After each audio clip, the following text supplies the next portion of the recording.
Mga idol, meron akong napanood na isang video na gumuho na Jollibee sa Mindanao dahil sa napakalakas na lindol.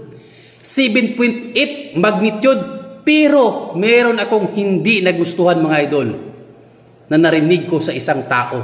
Ang sabi, hala, yawa, tulong, hala, yawa. Kung sa Bisaya, hala, yawa, habang. Napakatindi talaga mga idol. Humingi ng tulong sa yawa. Ay, nako. Ibang klase talaga tong minsan ang mga karamihan sa tao, no? Kasi yung expression kasi mga idol sa ating bunganga lumalabas, ay yawa. Pangit po yun. Isipin mo, gumuho ang Jollibee dahil sa napakalakas na lindol.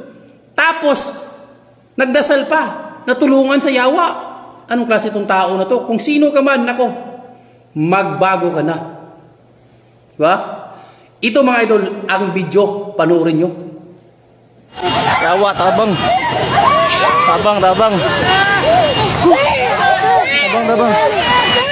Tabang. Hoy!